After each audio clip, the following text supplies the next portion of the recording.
Planning a fishing trip shouldn't feel like a full-time job.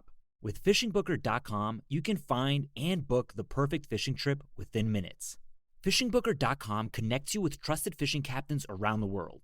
Booking is fast, easy, and secure, with access to verified customer reviews, loyalty rewards, and around-the-clock customer support. Everything you need to book with confidence is in one place. So head to FishingBooker.com and start planning your next fishing adventure today.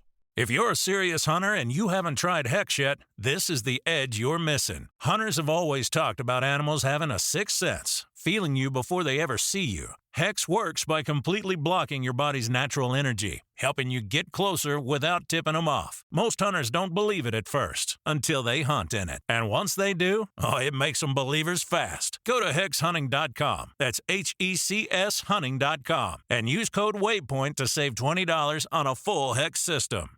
Hello, everybody. Welcome back to Victory Drive. I am your host, Jacob Johnson. I just wanted to give a little introduction of myself, I guess, real quick, because maybe there's some new listeners that don't know that my name is Jacob Johnson, but I just assume that everyone knows who I am because that's listening, at least, because you click on Victory Drive, you see my face on there, and you're like, yeah, that's a podcast I want to listen to. This guy seems like he knows what he's talking about. And then when they do click play and they realize this guy's a fucking complete dumbass, maybe they don't listen again. But the ones that are listening every week, I really do appreciate each and every single one of you. But we have a very special episode for you this week. I got on my good friend and old squad leader, Nick Rossin. You guys might remember him all the way back from episode 23. We did together way back in the day, early Victory Drive days. And we decided to link back up. He doesn't live that far away from me, so it's like, why don't we do more of these? I don't know. I absolutely love talking to the guy. We always end up talking some really deep subjects sometimes and really get into some very good topics. We do spend quite a bit of time talking about his new place of, I shouldn't say new, he's been working there for a little while, but place of employment, Zero Gravity. Zero Gravity is it's an Iowa-based manufacturing facility that makes top of the line AR-15 mounts. And if you guys know, I absolutely love the AR-15 platform. I love it because it's versatile. There's so many different modifications you can make to it, so many different attachments. It's a great home defense rifle, great for it's great for everything. It's great for hunting. It's very modular. It's a great weapon system, and it's been around for quite a while.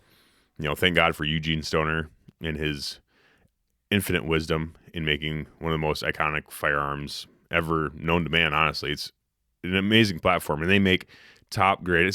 That's what I love about the AR-15 platform too. There's always these companies out there that are trying to just make a little bit different mods and modifications to something that's already been existing for quite a while, like the forward cantilever. I think it's proper terminology. AR-15 mounts, like everyone kind of knows what they look like. They're cantilever, kind of set forward, so you can put like a easier mounting for like an LPVO. Raises up just a little bit, makes it a little bit easier to get. I think they're very popular. If you guys don't know what I'm talking about, then that's a you problem, not a me problem. So, but they make really great mounts. They're very different in their design.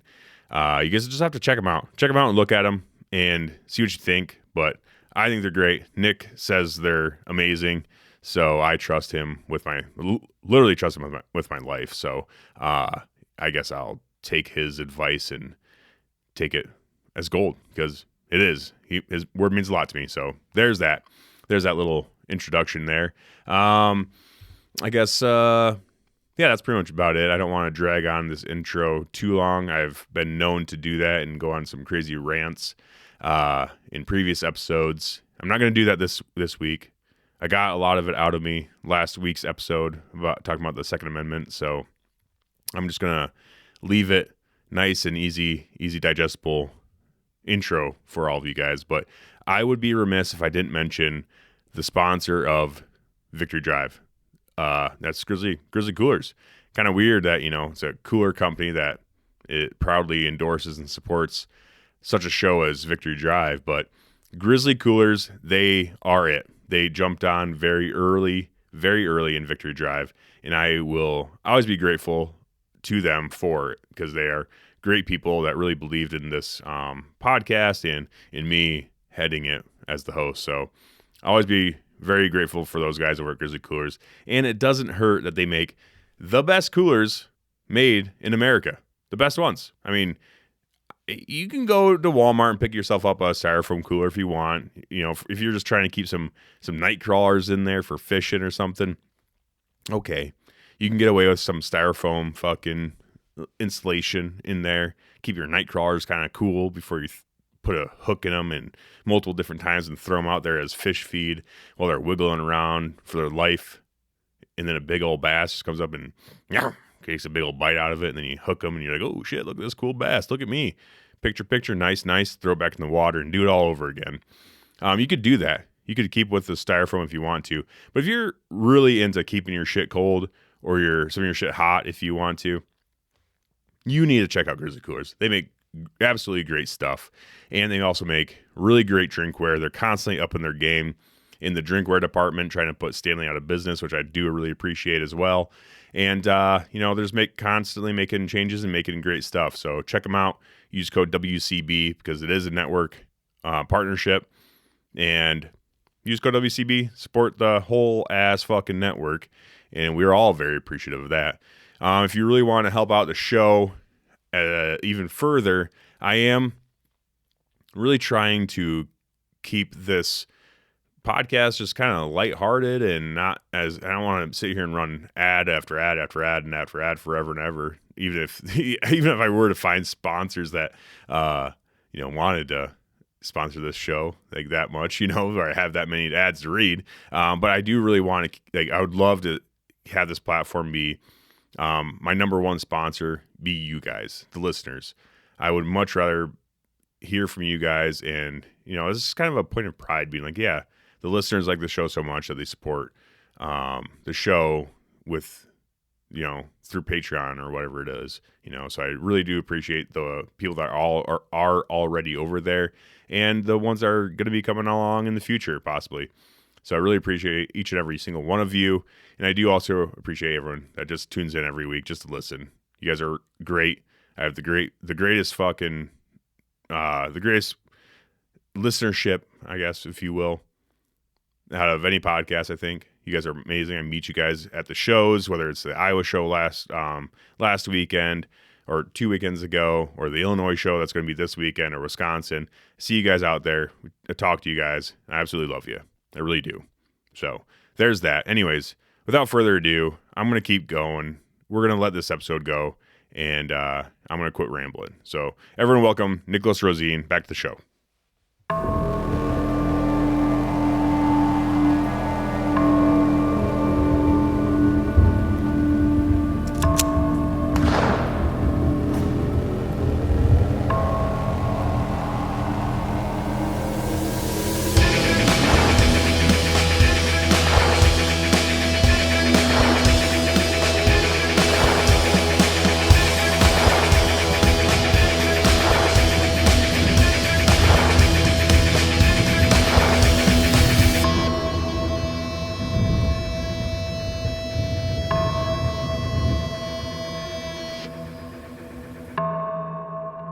So, are you moving around a lot with zero gravity now, or they keep you out and about? We did quite a bit of, I would say, traveling kind of last year. Like I said, this is the first year we didn't go to shop, but we went to quite a bit of courses. We tried to meet up with some people and do some things. So yeah, last year was actually kind of fairly busy with that. We've got some things planned on the calendar for this year. I mean, just like anything, it's, like if we want to do absolutely everything as much as possible, but how much is time going to actually allow for it? So I know I'm going to Utah for a 3-day course, and I believe about that same time he got an invite to go out to Ben Franklin Range out in PA. Okay. Which is supposed to be a really, really good, fun range out there. We've got another good friend of ours, works for Core Vision, who teaches some courses, scope carbine courses out there. Mm-hmm. So he's going to hopefully get a chance to go out there for a day or two and take a peek at their ranges and facilities. So, yeah, we're going to try to get out and about and do as much as we can. I like to go shoot courses. I think that's a fun way to meet people and get the product out. He does as well, but unfortunately he's kind of the main dude, right? So he wears all the hats, so he can't really take that time off to go do as much as, we'd all like to go do. Right. Because, he runs everything. Mm-hmm. I was going to say, because last time you were on the podcast, I think Holtz is still a thing. And then, like, that. Yeah, we were. So that's originally how I ran across zero gravities when I was working for Holtz for that short bit of time. And we reached out because we figured out that he was located right in Iowa. So he was an Iowa manufacturer, doing really good machine work, and it just made sense. It's like, hey, dude, we should be talking to you. Just local. Local, man. Yeah. You got to support that. So, it's been, I don't know, like 3-4 years. You've been with the zero gravity? Yep. Oh, wow. Okay. Yep. I know. I mean, we talk offline, but the time kind of ends up. Yeah, no, I know, right? It's a weird thing. It didn't seem like it was that long ago that you started working with zero gravity, but that's one thing with, like, with us too and everything else. Like, well, Grizzly, they're our title sponsor, and I love working with them because it's like, yeah, they're local, they're an Iowa company. Yeah, it just makes sense. Why would you not? Yeah, I never understood why you wouldn't want to try to, in some regards maybe not, but try to reach out and just at least be cordial with everybody in the industry to a point. Oh, for sure. And like in Iowa, it's such a small group of people. It is. There's not, because the community. For some reason, this industry's small anyways. Yeah, right. There's like I don't know, it seems like in the gun industry, there's like the top like 5% have 90% of the market. Yep. You know what I mean? So it's really hard to get going as a small business. It's incredibly hard. And there's so much fucking red tape and everything else. And just right now, when you look at everything that you're able to get, like there's no shortage of solutions that you can buy or options that you can buy to anything. They've almost created solutions to problems that aren't even there that you can go buy. You're right. There's so many new technology. People are manufacturing things in different ways. Like you look at the suppressor world, that thing is just booming, blowing up, especially now with they got rid of the $200 tax stamp for it. So everybody and their brother that has a print shop, is like, hey man, we can do this. Which honestly, I love it because in other countries like Africa and stuff like that, like we went and hunted there and they just use like cheap ass aluminum cans, but they're like, yeah, I don't know, they shoot out after like 1,000 rounds maybe or something like that, but they're $15. Oh, really? So it was like we just shoot them for however long they last, and when they stop suppressing, then we just get a new one, and we go buy them from the store. I'm like, this is South Africa. And in America, we're like, oh, hey, actually, the NFA item. This thing that is just a hunk of metal that's sitting on the end of your thing is somehow this dangerous item. Makes zero sense. It has to be restricted. You're like, okay, man. Yeah. And even like SBRs and SBSs and stuff like that, it's like, dude, like, I'm actually Trump. Was it Trump? Yeah, it's Trump. No, Trump did the bump stocks. Is Biden with pistol braces, wasn't it? Yeah, I think so. Yeah. Like, I don't want to pin it like Trump with the bump stocks. Like, anyways, like, bump stocks are gay, but still, should have them. Should be able to have them. You should be able to have them. If you want to do Is it a worthless thing? Yes. But you should be able to have them. And but Biden with the damn pistol braces trying to make them illegal, but it does kind of prove a point where it's like they're not any less, like we're not any more unsafe with having the ability to get an SBR. No, I just want to use a different bus stop. How? But like, what the fuck? In what metric are you measuring this? Yeah. To thus then say, hey, you can't do this. Well, they didn't use any type of metric to measure it with. They're just saying. It was back in the 30s, with the prohibition of alcohol is where all stemmed from. That made organized crime boom. And then they're like, they were really focusing on fully autos. full autos because every you could buy a machine gun. Yeah, for $200. You could buy a bar. You could buy a fucking bar. Mm-hmm. That Brownie big ass auto repeater, I think it is. You can buy them out of Sears Roebuck. Big ass automatic rifle. Yeah, big ass rifle. Yeah, that's what it should be. Yeah. You buy them in Roebuck's. Yeah. Roebuck's catalog. Yeah. Yeah. That's fucking wild. It's fucking crazy. But yeah, I mean, like a Tommy gun back in the 30s was selling for $200. So when they were trying to crack down on organized crime, like Al Capone and all the prohibitionists, all the moonshine runners and all that stuff, speakeasies and all that, they're trying to crack down on crime, and they were really targeting. That's why they came out. That's why they made it $200. By the way, because back in the 30s, they're like, okay, we can't make it illegal because that's against we just got to make some sort of. But we got to make it really hard. Yeah, a barrier to entry. Yeah, somewhere. So a lot more paperwork, and an extra make $200 the tax because we can tax them. So let's make the tax, make it double the price. So a Tommy gun costs $200. So then they're like, well, the tax stamp is going to be $200, but the tax stamp never moved with inflation. So as inflation went higher and the dollar started being worth less, then people are like, oh shit, I can buy a suppressor and I just have to pay an extra $200. That's really not that much. No. So then they were actually talking like, oh, we need to raise the tax stamp because it didn't keep up with inflation. Now everyone's buying suppressors and short-barreled rifles and everything else. Like, it's kind of defeating the purpose of even having it in the first place. So a lot of Democrats are trying to raise it to, and they're trying to throw ARs on the NFA list because they're trying to ban them. They're like, well, we can't ban them because then we're going to get attacked. So we'll just make it an NFA item and put $1,000 or $2,000. Yeah, so only the rich. Some Californian senator was like, let's make it a $10,000 tax stamp, and no one can buy them because it's gonna be too expensive. And it's like, well, okay, you just price out the working class, what you did, you fucking piece of shit, But it doesn't make sense because it didn't make as that got more accessible, like SBRs and suppressors. A lot of people have them now, and we're doing fine. Nothing's changed. The meter hasn't changed. So let's just. Because why? Because all this is doing is really it's just a revenue maker for you. Yeah, it's not making the country any safer. It's not a real law. Mm-hmm. You're not doing anything for the people. No, which is what you're supposed to be doing. Mm-hmm. It's supposed to be. I mean, that's the way it was set up. Is it's supposed to be a proper representation for the people, and I don't know, man. Yeah, politics is fucking gay and stupid, fucking dumb. Yeah.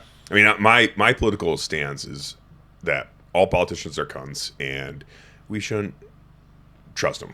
No, at all. In what way have you made our lives better? Yeah, none. In what way have you listened to our interests?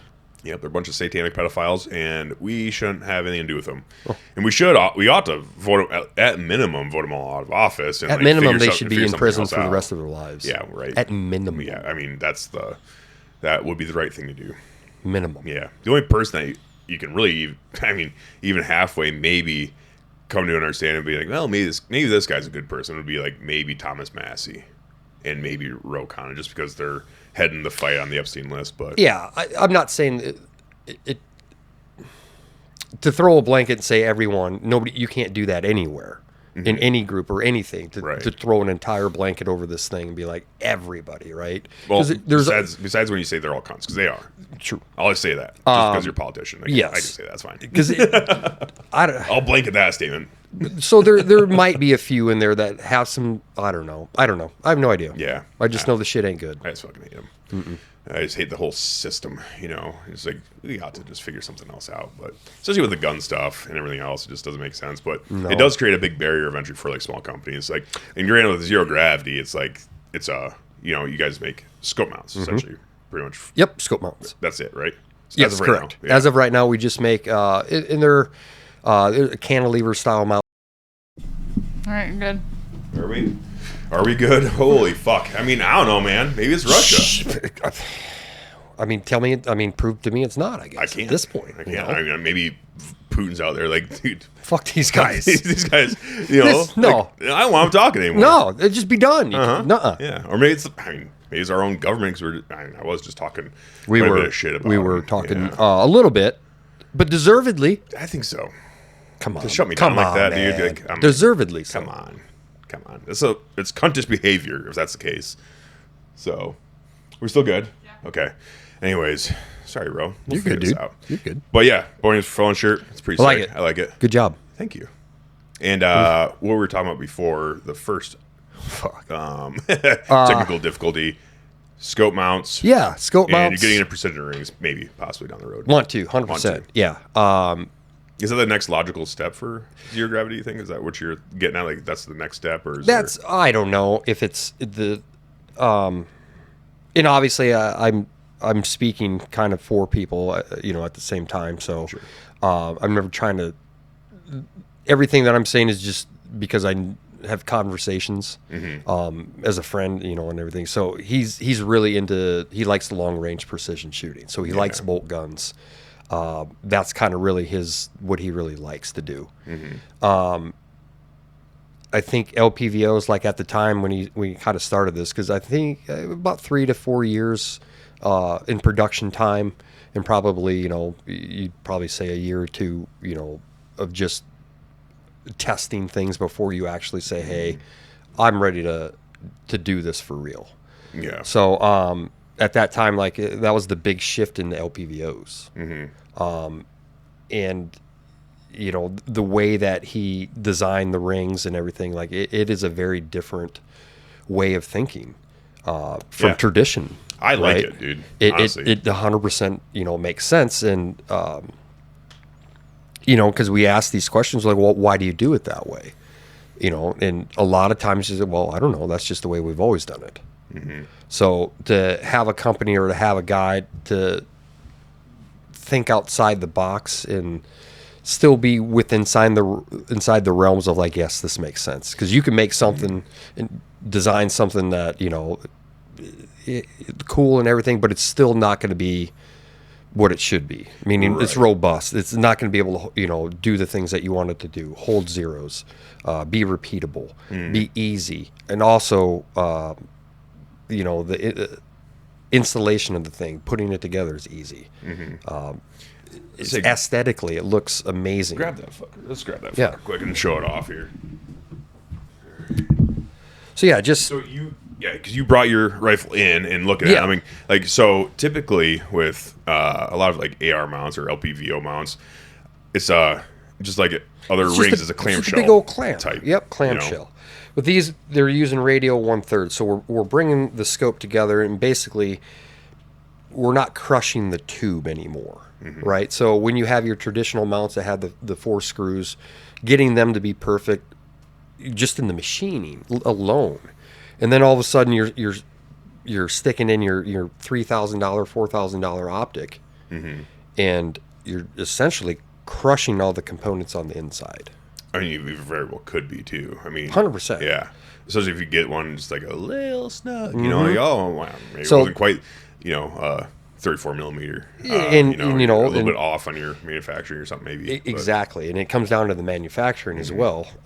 If they're not true to their specs and all this stuff, like manufacturing world has been a big eye opener for me.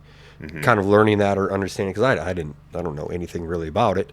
I know it's hard to do, and to be able to repeat that process and to have it be as accurate as possible over and over and over, and then to be able to do that and produce that on a mass scale, and be true to what you're saying. Like, hey, these are the tolerances. Like, that's hard to do.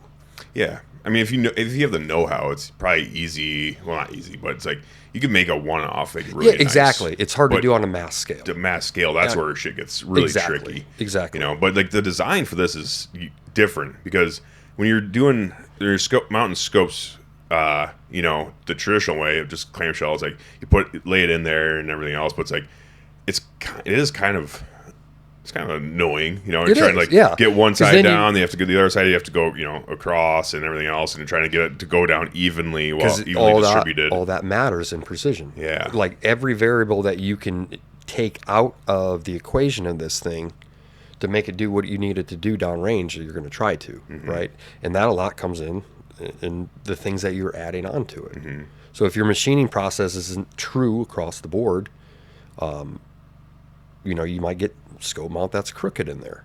Now all of a sudden that mount is crooked, and you're going to stick your scope in there and then fucking crank that thing down in a crooked mount.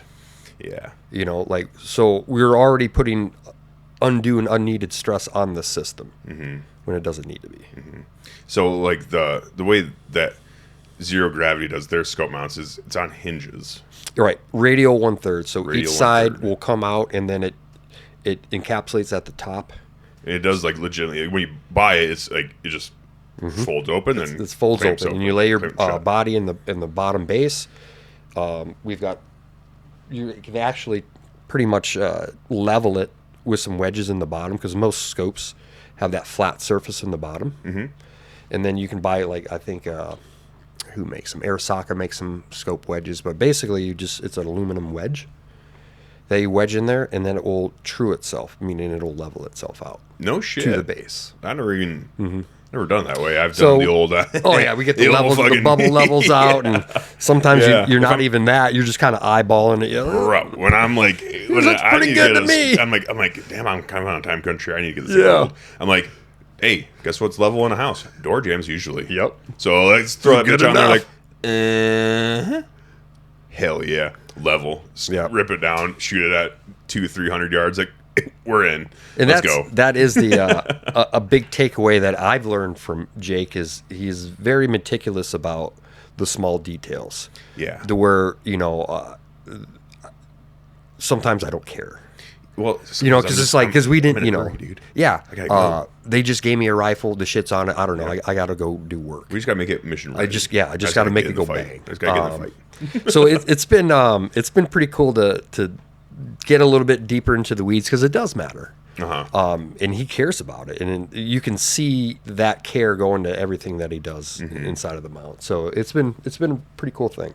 That's awesome. I mean, they look great too. Honestly, They're just aesthetically, they're one of the, I think, Very the pretty. best looking mounts probably being made. I think so. I mean, they look good, and they look real. Like, what are you guys making them out of?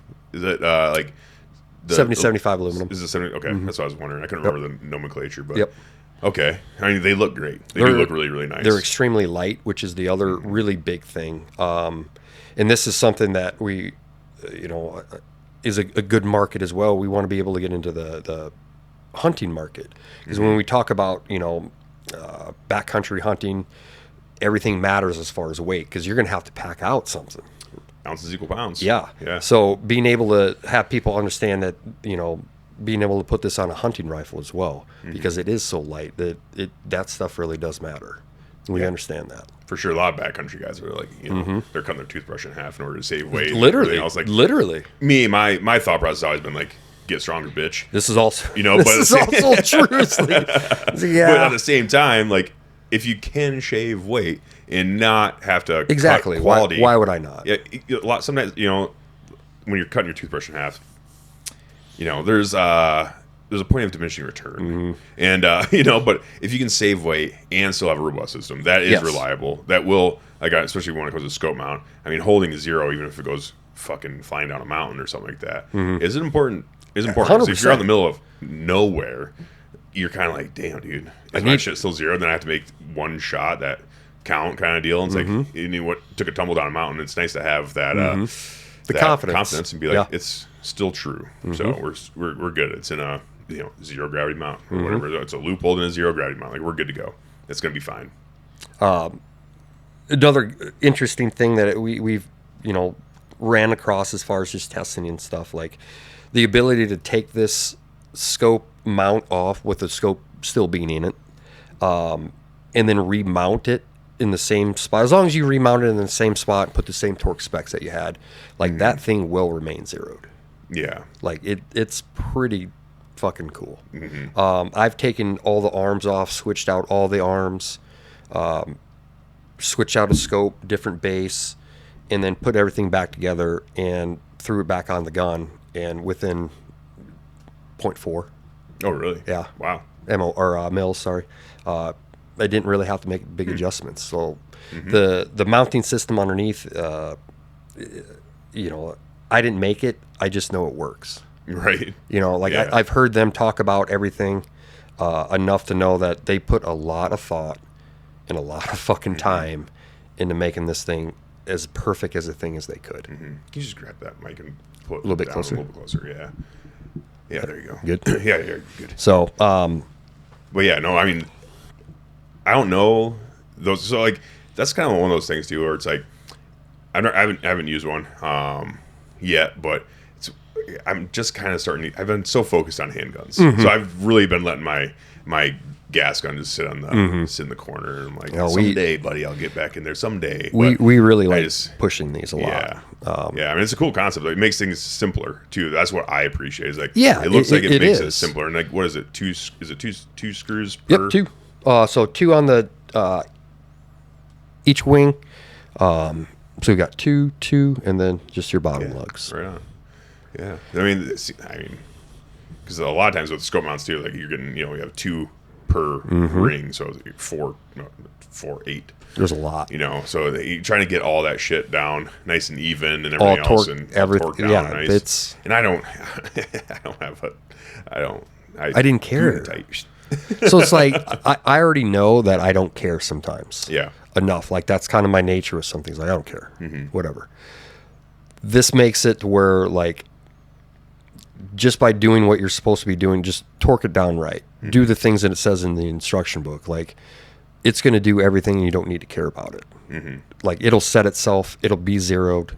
It's going to hold. And then I don't have to worry about it at all, which I like. Yeah, I do. I like it when they make it simpler. I'm a fucking dummy, so it's nice when they make things nice and simple for me. I'm a rockhead. Yeah. Because I'm going to break it. I'm going to throw it. Like, I'm hard on my stuff. Like, I am. Yep. To a point, is because I look at it very differently. It's just kind of a rifle. It's a tool. Yeah. It's a very nice one. But it should be able to withstand me to a point. Oh, for sure. Yeah. It needs to be, I mean, you got to be able to beat on it a little bit. You do. Like, your guns aren't, I mean, if I was super rich and didn't do a whole lot, then it'd be nice to have some guns that just kind of look pretty. But I'm not there yet. My guns need to be beaten on a little bit. They need to look work. They need to do some work. I don't have the luxury of having like nice guns that just don't take a beating. Just sit there. Just sit there. I can't do it right now. No. But yeah, I'm very proud of him. Like he does a really good job with this. No, are all of them top? Like, they all have red dots on them? No, this is you can get them kind of what we'll say like our legacy model, which is just going to be just a straight housing. It's not going to have the top dot. You can buy an upgrade as well and be able to put that essentially 1/3 on there with a top dot mount, or you can buy this is called the Sherpa mount with the top dot on there. So you can get Sherpa, yeah. I like that. Yeah, it's pretty cool. I know. Yeah.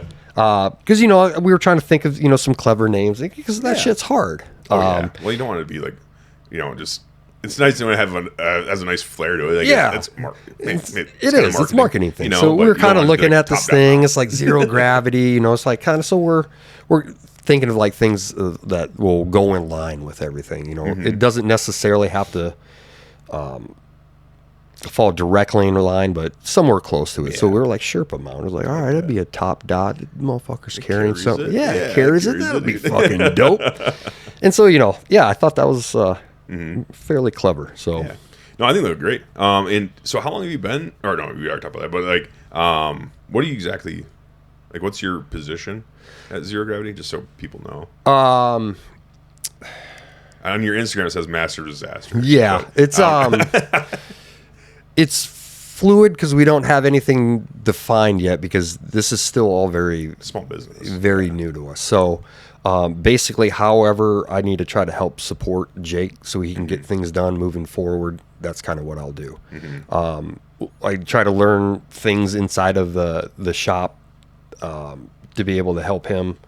But a lot of times it's being able to come out and do this stuff. That's what and being able to start help him get his name out, going to matches, trying to do those things, and just be a representative of him for the company.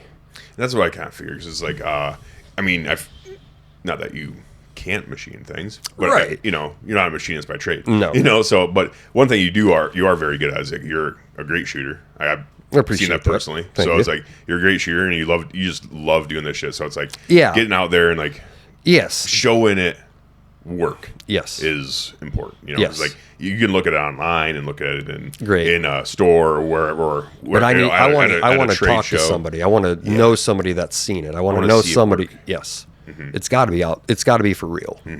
It can't be, you know, just an Instagram thing. Right. Yeah, it has to be out in the world working. And to get into mounts, like, I mean, it's loaded. Everyone every scope company makes their own mounts. So like, if I'm buying a Leupold scope, I'm like, well, I'm already here. I'm right here. I'm just gonna buy like Leupold ring mounts then. It's fucking wild. So like, it was ballsy. Yeah, and then you have like so many different scope mount manufacturers that have been around for so long that people have used them and trust them. And God, it's got to be hard to get. It's a tough field to break into. Like we're talking about the gun industry in general, but especially like scope mounts. And I don't know, what do they run? Like, what's the cost on?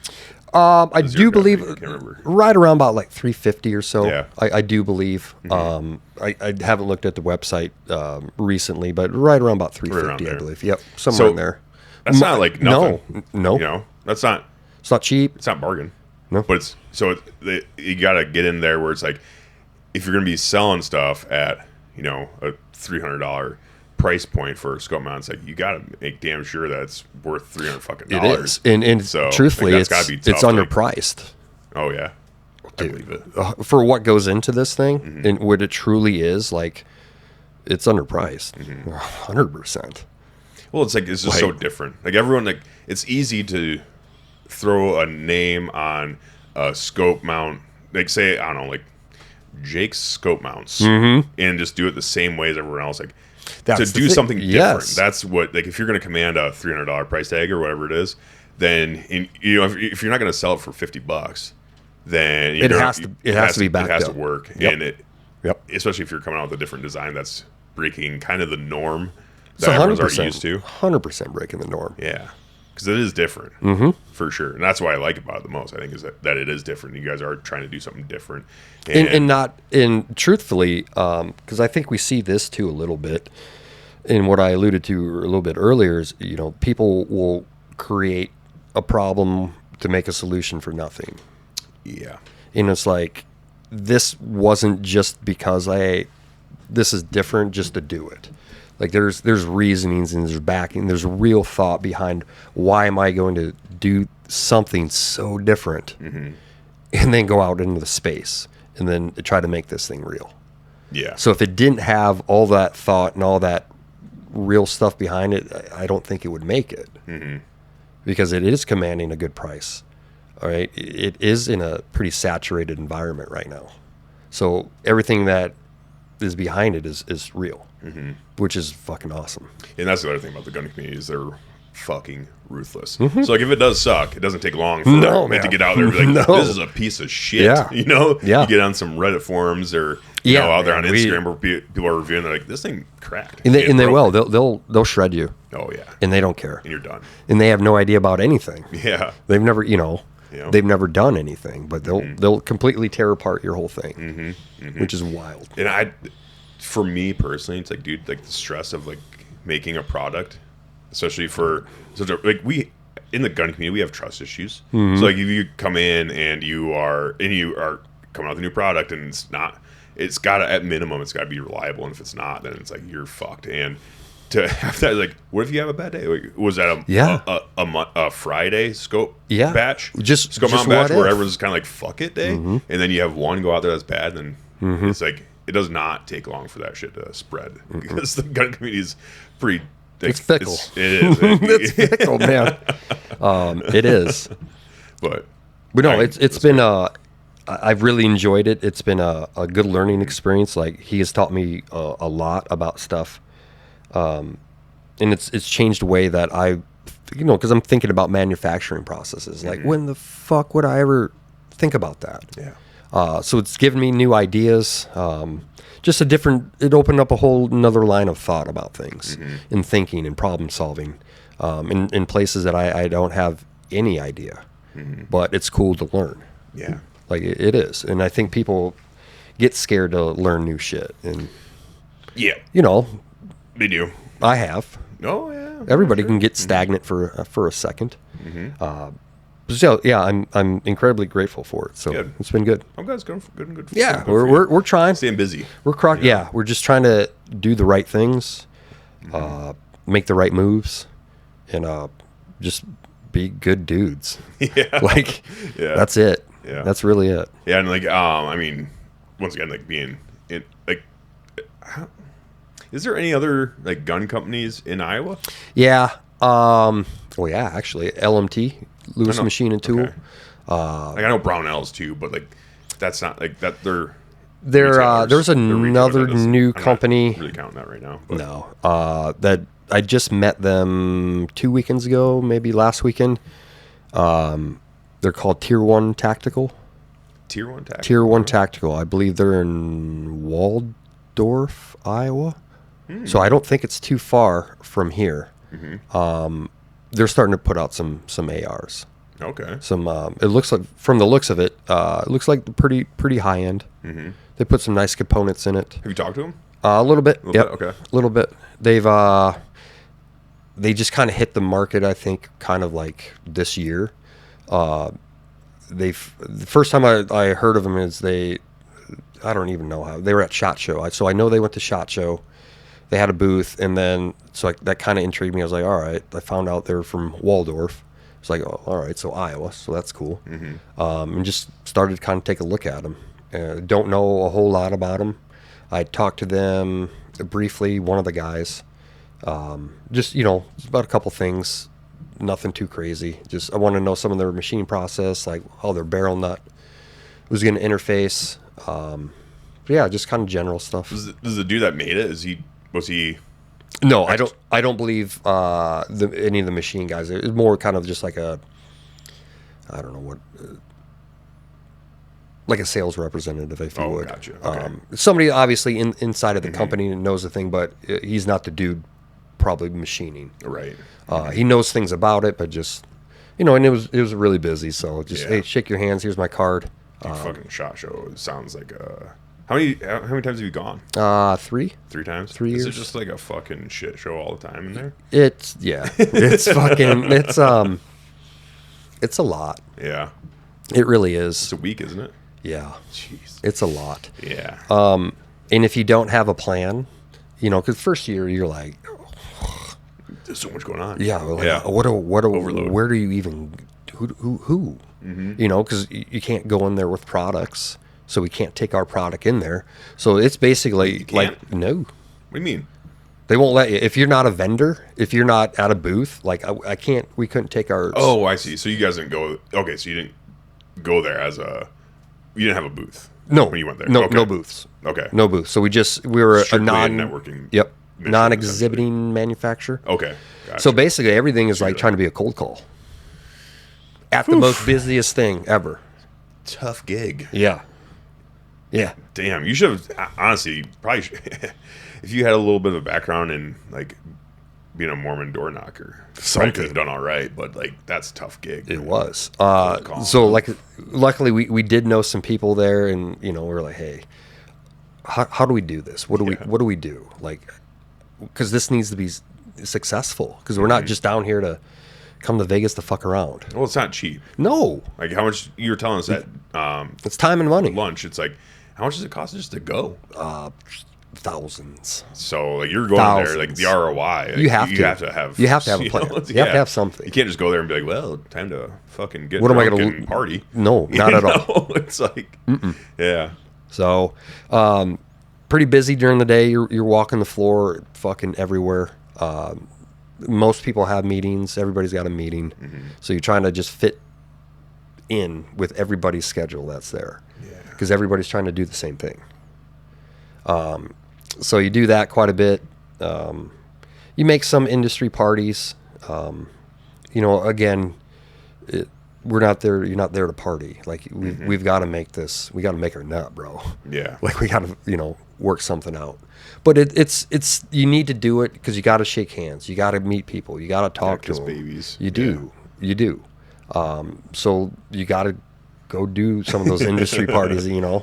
I mean, it's like it's fun. It's a good time. It is. Like, it's fun. It is. But at the end of the day, like, yeah, you're here to work. Yeah, Yep. like when we go to trade shows and stuff too, like it's fun. Like we have fun. Yeah. It's a good time. Yep. But at the same time, like we do have work to do. Like, You gotta we're not gender. here just to get drunk and have fun. Nope. It's like we got to do some shit too. And it's like for us, like a lot of networking, just because like that's kind of what That's what it is. That's what it is, honestly. Yeah, it can. There's a good saying where it's like it's not about what you know, it's about who you know. And like some people say that like derogatorily, where they're like, "Oh, I'm really good at this thing, but I don't know the right people, so I'm gonna fail," kind of thing. And yeah, you are essentially. Yeah. If you don't network, If you don't pivot fucked. on that, yep. You can make the best product in the world, and if it just sits in your basement, no one sees it. Nobody cares. Okay, well, you have the best product in the Congrats. world, but it's in your Nobody basement. knows. No one gives a shit. You gotta network. Like that's important. That's an important fucking thing, you know. And like this podcast is like kind of it's really what all podcasting really is like networking with other people. Yeah, like, it's just getting to know people. You It know? is. So it's been a good shift because like I am a personal person. I think so, anyways. You are now. I am now, maybe. But even then, it's taken some work because I'm not naturally like that to want to go talk and be excited all the fucking. You got to put on the hat to do that sometimes. Yeah. So it has been a good learning process as well. Kind of shift gears and be more personal, learn more about the product, be able to explain it well to somebody and have excitement with it, because ultimately that you have to, because this is an innate thing. Like you can look at it and be like, yeah, that's awesome. You can visually see like, all right, it looks cool, but unless I tell you, because how are you going to know anything more? Right. Because it just sits there for the moment.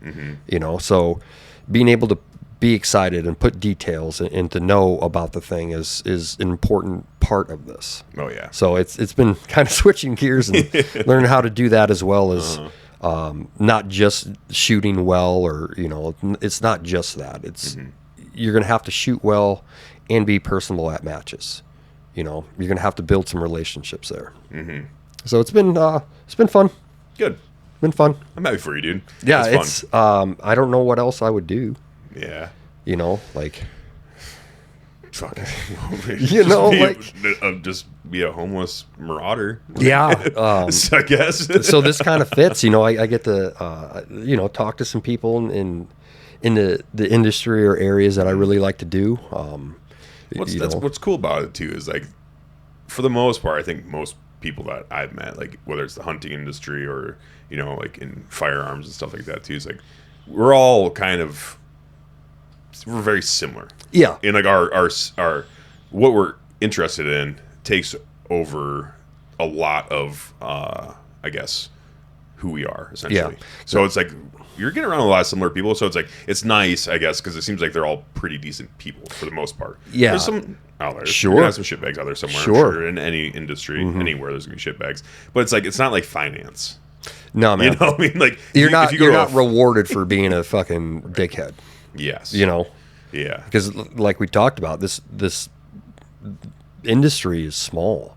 So if you are not what you say you are, you're not true to your word, like you dick over people, like it's gonna sting you. Yeah, man, that's gonna come around. It's not good. Yeah. Yeah, like in other industries, like you can kind of get away with being kind of a piece of shit for a lot. It seems like maybe it's just because I watched Wolf of Wall Street, but it's like that is a good movie. Guys are fucking wild, dude. Like you can be, and I don't know if there's something to that where it's like I've noticed like just certain personalities where I'm like, man, I wish I was just a little bit more of a douchebag, so I could not be so like self-conscious. I wish I didn't have this conscience that's telling me, is like, hey, you can't. You're going to be a dick bag if you do it that way. Right, and I almost wish, to an extent, I just had a little bit less self-reflection, so I could be like, like I am the best.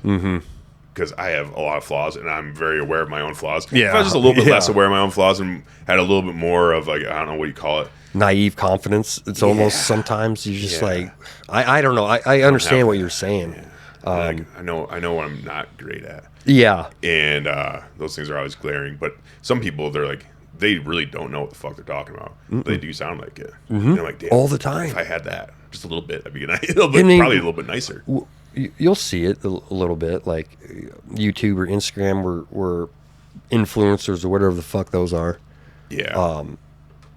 You're a fucking idiot, but somehow you're getting all of this like, how does that, like, how? Yeah, it's hard because it's like wild for the common. I'm not trying to be, how do I say this?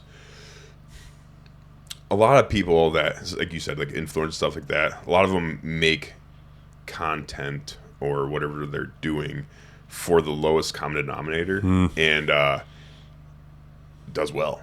And I'm like, I just can't. No, like, I can't. Like, I'm not gonna. I'm not confident enough. Like, number one, I don't even know what I'm talking about half the time. Yeah. Like, why does anybody else going to want to give a shit what I have to say? Mm-hmm. I have a lot of that as well. Just like, well, who even gives a fuck about what I'm saying? Yeah. Who cares? Mm-hmm. So, try not to sound like an idiot. Try to put everything out correctly, to be as articulate as you can, not make somebody else sound dumb. When you're trying to help them, it's just, I don't. That's why I know what you're saying. Yeah, and that's what I like about podcasting is I can sit here and be more honest about it. Yeah. Like, I don't have, like for the most part, like my listeners and stuff, like all 17 of them. But you only have 17. Yeah, right.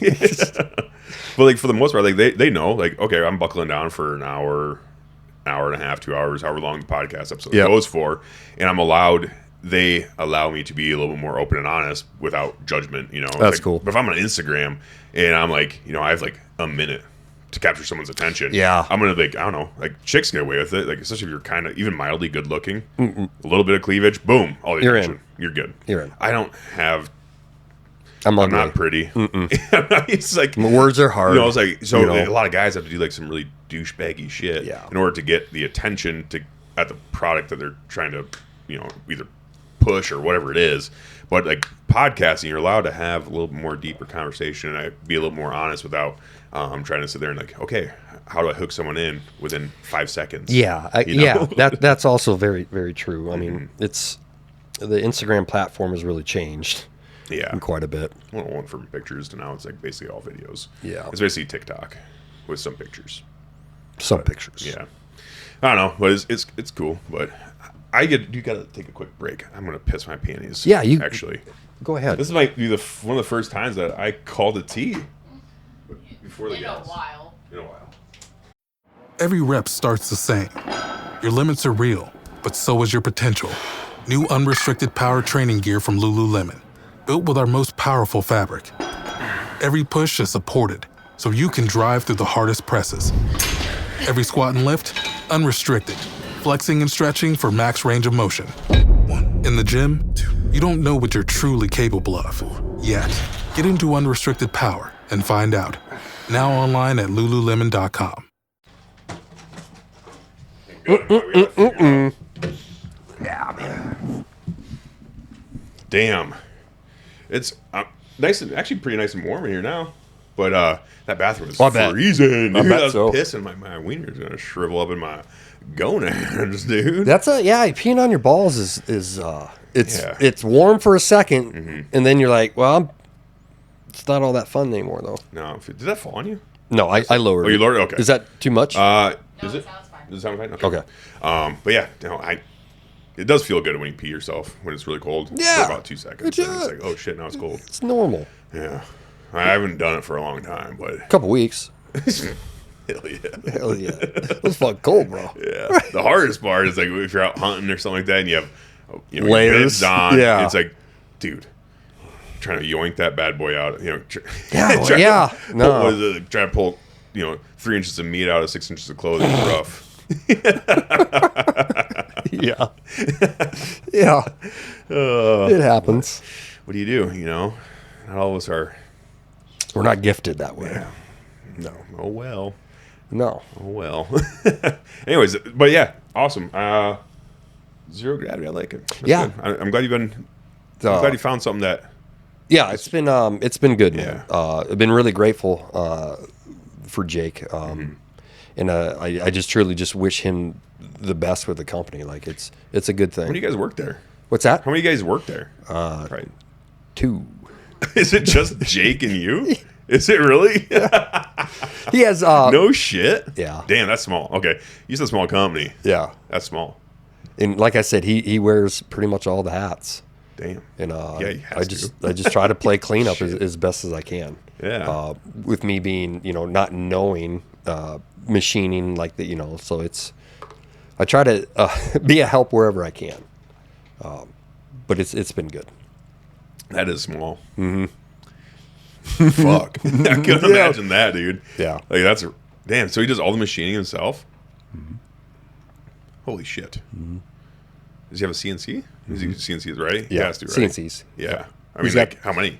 I believe he's got like two Damn. machines. So he's just cranking. Yeah, he's putting them out. Holy fuck, dude. That's insane. Mm-hmm. That's awesome. That's one thing I do love. I love, like, in any way I can, too. It's like, I don't have, I'm not, I do what I can, but it's like Mm-hmm. helping out as much as I can with small companies. That makes me feel good. I like that. It is because it's important because they I don't know. He did it for a reason. He just didn't do it just to do it. What?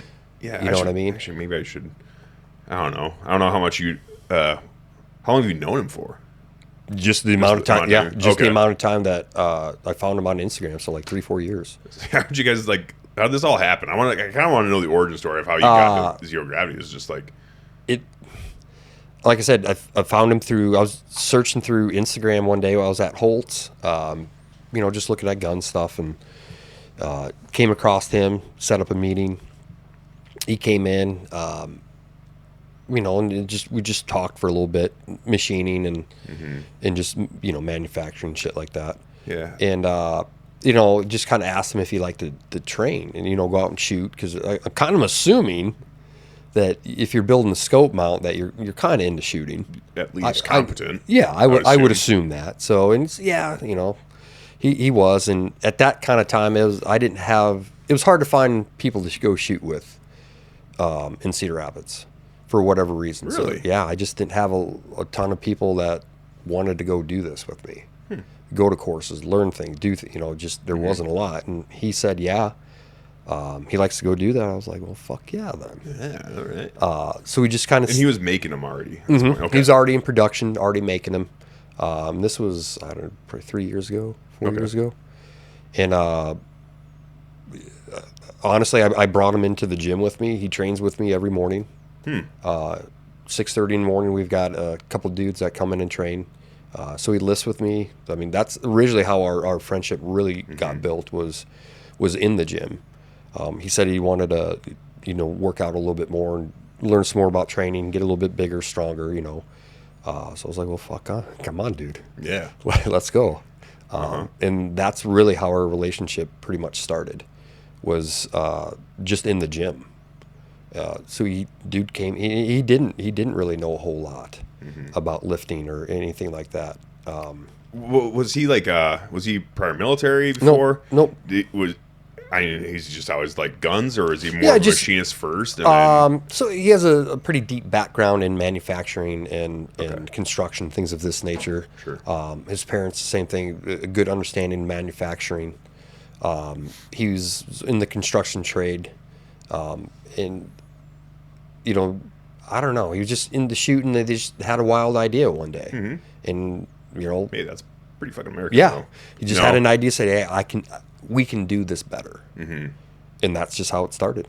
I love it. That's awesome. And it got to the point where they created this thing. They were like, "Whoa, shit, man, this is probably pretty good, and this is the best way that we know how to do this. We should probably put this out and see what happens." Yeah. So, and that's just kind of how it started. That's badass. Yeah, it's pretty cool. I Like, like I that. said, it's fucking ballsy, dude. It is ballsy, Like- dude. It's like we already kind of beat that down, but it's a tough market to get into, and for you to be like, just having that belief in yourself is awesome. I love hearing about that. Yep. So you guys, when you're are you going to match? Is he going to matches with you? Yeah, a lot of man. times? Oh, Yeah, he is? I try Okay, to good. I try to drag that dude to everything I can.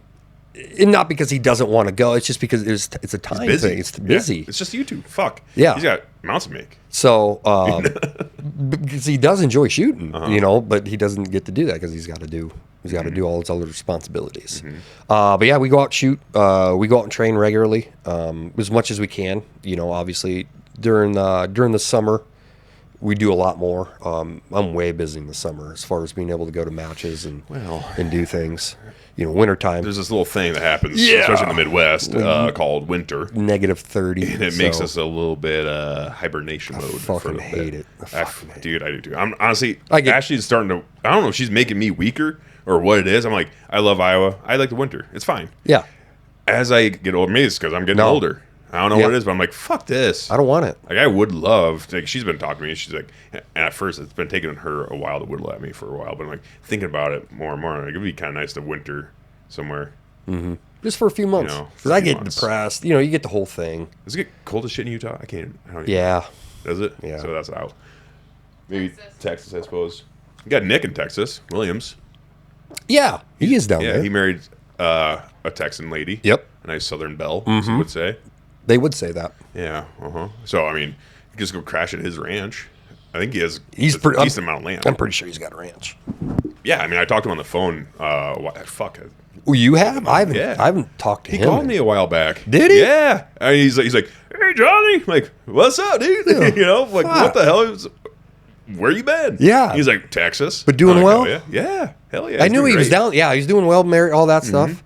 Yeah, he's like, he's like, dude, we need to have you need to come down here because we can shoot pretty far down here. Okay. He's like, I have a pretty decent amount of land. I'm like, all right. All right. Now we're speaking my language. I'm like, what is there to kill there? And he's like, everything. All sorts of stuff. We get random shit. He's like, he had a kudu running across one day. Yeah. You know what kudu is? Yeah. Yeah. He's like, I don't know. We got some like rams. I don't know what weird ram things. I'm like, oh, Dad. He's like, sure. I think that's what they're called. I'm like, hell yeah. That'd be awesome. He's like, I had a kudu running through, like a kudu bull just running through our ranch like not too long ago. I was trying to kill it, but it was fast. Fucking Williams. And sneaky. So I'm like, dude, hell yeah. But we should probably get down there someday. God, down in Texas. We should. Because we were just down in Texas November. For course, Sidewinder. Okay. Yeah, Sidewinder concept. So we went to a precision course. Carbine course. So basically shooting AR platform, LPVO, out to about 700. Damn, I really want to do some more shit like that. Like Jordan, like I said, Jordan and I, we've been really into handguns lately just because we suck. And handguns are hard. We don't suck as bad. Pistols hard. It is tough. It's a totally different discipline, dude, especially when you're trying to go fast. Yeah, it's and accurate. It's like, whoa. And those dudes that shoot USPSA, that are good, it's crazy. Yeah, like Ben Stager. I'd love to have him on, pick his brain a little bit. And what's the other guy's name? I'm looking at Ashley. She doesn't know. But X-Ray Alpha guy. Oh, yeah. I do. I know what you're talking about. That guy. I can't remember his real name. Matt Pranka. There you go. Stud. He is a Delta dude. Fucking stud. Stud. Oh, my gosh. No bullshit. No. Hey, you suck. Do better. Yep. Roger. Okay. I'll do my best. Don't hit me. Right. But yeah, absolute fucking tank. Like those guys shred, dude. Hard. So hard. And I'm like, I don't know if I'll ever get to GM level, but man, it'd just be nice to get to like CB level be all right. Even those guys are good. Yeah, man. I just want to be a competent shooter, but I really want to get back into carbines. A little more of that stuff. It'd be a lot of fun. It is fun. I'm trying to think. Like I said, I'm going to go to that Utah course. Yeah. In April. I know there is a. Is that open to the public? Yeah. Is that like a public thing? Okay. Let me. Before we get out of here, I'll send you the thing. For sure. May, I want to say, in Missouri. It's only like 4.5 hours away. Balad. Have you ever heard of that? Balad, Missouri. Baland. I don't know. It's not too. Not too far. Few hours. Yeah, same thing as like going to the cities, I think, time wise. Okay. It's like 4 hours, 4.5 hours. So it's not bad. But anyways, they're gonna hold a solo sniper match. Solo sniper match? That's bolt guns? There's divisions. Okay. So you can run gas guns, you can run bolt guns. There's a whole bunch of different divisions you can get into. So it'll be rifle, pistol, there'll be like 8 to 10 stages. You're doing this solo, much like any other kind of like, any other shooting match. Everybody's at a stage. You're going to shoot that stage and move to the next one. This is like carry everything that you're going to need for the day. So a backpack, full of your ammo, everything that you're going to need to shoot that match for the day. I think he said rifle engagements from 0 to like 1,000, but most are going to be from 0 to 700. You're going to do that with your fucking 14.5? I haven't decided yet. Okay. That's pushing it. But that 14.5 will do it. Really? The 7, yes. Out to 1,000? No, out to 1,000. I mean, it'll hit it, man. But it takes you to get there. Yeah. So no. In the division that I'm planning on shooting, which is it's like LE mill gas gun thing. It restricts us to 18 inches or less for 5.56. You got to have a scope that's no more than 10 power. So everybody that you're going to be in the class with is going to be generally kind of equipped with the same things that you're going to have. Okay. Which I like. That's fun to do because, sometimes equipment, you can buy some success with equipment. 100%. You can. Yeah. So being able to be class with people that are going to have generally the same amount of equipment is nice to go do because then it's just skill. Yep. Did I do my job that day? Was I, or didn't I? So it's either that or I'm going to shoot probably, I've got a really, really shitty 308 gas gun. I just like shooting 308 and I like shooting short barrel 308. I don't know why. Just fucking booming. Yeah. So it's short. I mean, what isn't there to like about it? Honestly, that's what I'm cool, saying. So ballistically, they're going to do about the same. I'll probably get to 8 with that 308, but it's going to fall pretty hard too. Yeah. But big thing for me is going to be the BC of the bigger round, and being able to see my splash. Yeah. Being able to see it, because if I'm limited to 10 power. Shooting a 5.56, even at 600, 700, and I'm not making impacts, depending on my backdrop, being able to see that splash and to make a correction is going to be huge. It's going to be huge because I'm not going to have a spotter being able to watch. I've got to see everything that's going to be happening. Yeah, I mean, well, with 308, I mean, are you keeping that on target out that far? Okay. Mine is. I tuned mine down. Okay. Quite a bit. Yeah. But that's obviously going to limit you a little bit on range, a little bit, but we'll see. Yeah. The biggest thing is really because it's heavy. Okay. I got to carry 200 rounds of fucking 308. Right? It's heavy. It's fucking not light. And it isn't. No. It's kind of a fucking bitch. It doesn't run a lot. So, it's like... What is it? It's a Frankenstein build. Okay. I think it's a PSA lower. Okay. I got a Ballistic Advantage barrel, SLR rail. I got a KAC or KAK is the company. CAC. CAC. Big old CAC. Bolt carrier group in it. Like it shoots pretty well. It's just the 14.5-inch 308, dude. Oh my gosh. It was better because I had a 13.7 barrel in it before. Jeez. Yeah, what man. the fuck? It's just fun. Hell yeah. Yeah, dude. That's all you got to say about That's that. it. Hell yeah, dude. So God bless you. I like it. You put a can on that too then? Oh, yeah. Okay, I was saying that fucker's barking. Yeah, I put a can on it. So the only other option I was thinking is finding a Creedmoor barrel real quick. Like a little bit longer. Like I'd take a 14.5 Creedmoor barrel, 6.5. Yeah, that'd be cool. And just stuff it in there. Recoil will be a little bit less. It might get a little bit more speed. That's the biggest thing for me is I got to make sure the speed's up enough. Because that 308's pretty fucking slow, dude. Yeah, it's real slow. It was I think I chronoed it. I'm shooting 168 Sear Match Kings. I think it was 23:38 or something. Okay. Not very fast. That's really slow. You can see your trajectory. Literally. Well. It's just it's a mortar pretty much. So we'll see.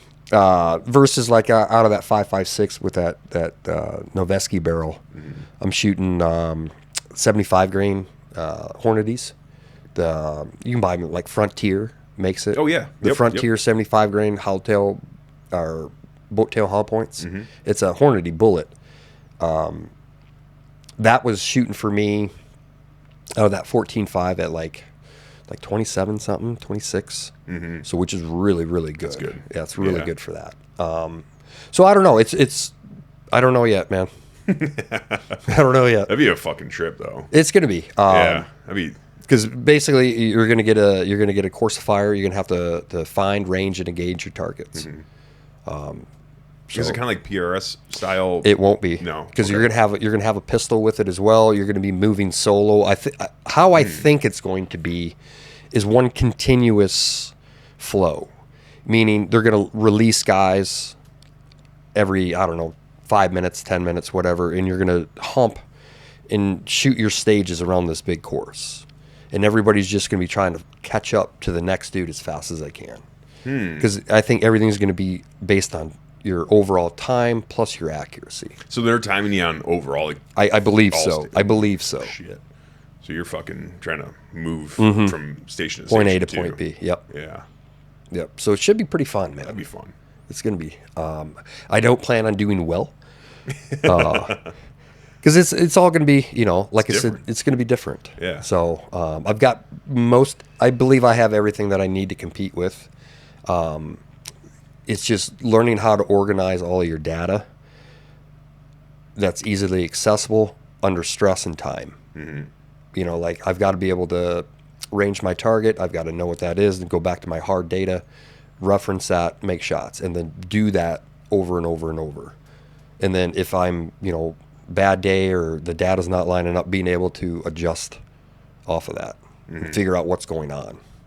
Like, as if you're not hitting targets and doing the data that calls for, then you've got to figure out what the fuck's going on. Yeah, that's the hard thing. Yeah, trying to figure that shit on the fly. If you have to. If you don't have a lot of experience doing it, like wind's going to be the hardest thing. Well, yeah, I mean, wind is the hardest thing. Oh, it's the hardest. It's especially shooting even like moderate ranges. Yeah, that can really fuck you. You get some gusts in there, shit that you can't see over. You might have 600 yards or 600 meters, and there might be a couple different wind changes in there, depending on the terrain. And if there's not any indicators, you're not going to know. Yeah. If you can't learn to read it or figure out how to. And let's face it, like, honestly, when you're judging wind, it's an educated guess. But it's like you only know what you know where you're at. Right. That's it. But when you're shooting, 700 yards out, it's like, what's it doing down there? And like, is there a hill or, especially out in Utah, I'm assuming there's some cross canyon stuff. Exactly. Like where that stuff's it's hard. Going this way. Like I'm reading the indicators, 300 yards out that it's pushing left to right. But so how far do you hold in order to compensate for like a downdraft from a canyon? But then it gets past the canyon on the other side, then it's not, it's like, wow, that's tough. Wow. That's tough shit. Yeah. So it's going to be pretty cool. Yeah. This is a series, so they're going to have, I think, 4 or 5 events like this. It's going to be their May one, or I believe what I said, May or March. That's going to be their first one. So we're going to try to make as many of those things as we can, because it's going to be like a little series. Okay. Intrepid Defense, I think, is the guys putting it on down in Missouri. They're kind of newer club or range or facility down there. They hold like a USPSAs. They do a lot of training. They have a lot of different things down there, I think.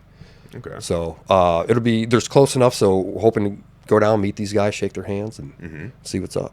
That's awesome. Yeah, it's gonna be fucking rad. Yeah, I like that. I like seeing that you're going out and like doing a lot more of these competitions and these matches and stuff like that. Yeah, it's like it's something that I would really like to. I don't know, like make more than just kind of a hobby. Like figuring out how to make it kind of profitable, or not necessarily profitable, just like, I don't know the word, like a job, but not. What's really frustrating to me a little bit is like you could be the best shooter in the world. Like even like USPSA and stuff like that. It's like, you're not making much money, dude. You're not making a living necessarily shooting competitions. And it's like, dude, it would be awesome to see. Like, obviously, it's never going to be like ESPN, but like, I think it's more of a spectator sport than a lot of other shit they show on, like, TV. It'd be awesome to see the industry or like, the firearms community figure out find some revenue for good shooters. Yeah, figure out something in order to make it like if there was like, I don't know, just because it's fresh in my mind because it just happened. It's like an Olympics of shooting or something like that, where people can actually make some money and possibly, like make it a career. That'd be fucking sweet because it's dude, we're Americans. What's so different than doing that than anything else? Well, it's hard. It's a hard skill. It's a good skill to know. And it's like if we're gonna truly believe in the Second Amendment as like the way it was written and stuff like that, it's like I feel like there is a duty, just like anything else. Like if you want to be free in America, being a free country, and you want to believe in the freedoms that we have here, it's like it comes with a certain amount of responsibility, especially when it comes to like the Second Amendment and like the gun community. It's like there's a lot of responsibility there, and if we can make the people more, I guess, like better at like more competent shooters and stuff, it's like that's because it's like that's one thing. Like a lot of the anti-gun people are like, oh, we just have a bunch of untrained people running around with guns. It's like, well, come get trained. Get trained. Yeah. Like there's a ton of dudes that just waiting. I'd love to be able to train. Yeah, and I love talking about gun rights because I'm a big believer in gun rights, and I'm like a 2A purist where it's like I believe everyone should be entitled to own whatever they want as far as firearms goes, and but you got to get trained. You do. You got to get trained. And if you're going to own a gun, if you are going to become a gun owner, it's your responsibility to be competent with what you own. 1,000. You know what I mean? Whether you have a fucking a Glock 17 or 22, it don't matter. Or an AR or doesn't matter whatever, what it is. A bolt gun, whatever it is, you got to be competent with that system because it's like, dude, for one, safety, and for two, like respecting the tool. And actually knowing what it is and knowing how to use it. It's like we can't 100% agree. Yeah, you have to take responsibility for that thing. I think so. It's just one of those things. Like, I want the Second Amendment to stay alive. Like I do truly believe like that. Like our Constitution and Bill of Rights is what sets us apart from all the other countries in the world. And but it's like doesn't mean you're free of responsibility just because you have freedoms. No, it's actually you have more. You have more responsibility. I think that's the way it was written. Like back in the day when they're establishing it, it's like everyone kind of knew they didn't feel like they needed to write it down. It's just like it was just a thing that everyone knew and understood. It's like, okay, we're free now. We have to be better. We're not allowed to just be peasants to the king. We have to be better than we were. Because if not, then why do we leave? Yeah, right. Then why am I here? Yeah, and if you're going to defend something like the Second Amendment and like try to keep that stuff intact, it's like you really do have to do your due diligence and like practice what you preach. You are right, and it's I don't know. And competition is one of those things where you get way better at it. And it gives people a drive to be better because they want. Because nobody likes sucking. Especially men. It's like to have that natural competitiveness as a man. That's a healthy thing. But if you're not like, like if you can incentivize getting good at it, that'd be where I think that'd be huge in the community. I think. Like, why can't we get social credit points for going to gun competitions and shooting? Like, I'm doing a good thing for my community. Like, instead of the other things. Right. Well, I was just nice to somebody. Well, yeah, I was nice there. I get social points. And honestly, the nicest people I ever met are some of the most dangerous people. It's like generally speaking, like if you're a really good shooter or a really good martial artist or you're really strong or whatever it is, generally like the more dangerous you are, the nicer people get because they're like, well, I don't need to be a small ankle biting dog anymore because I have the confidence because I know what I'm doing. So I don't know. Confidence in their skill. Yeah. That's a big. What's the word I want? I mean that to have confidence in your skill really shows. And if I was a bazillionaire, I would do it. I would probably, because we don't need to have ESPN. We don't need to. No. We're not held to cable TV anymore. Like, no, it is you're not. entertaining. It's, like watching shooting competitions, I think is entertaining. And it's like if we could make, instead of like, we have YouTube, we have Rumble, we got other platforms. Like we can make our own thing. We just need, unfortunately, we need people to kind of step up and make it a thing. Like people in the gun community have been bitching about, like Instagram, like I do about all the time. Like I bitch about it. But I'm also not the guy that's going to make something better. Like I don't know what I'm doing. I'm not an app developer. Yeah.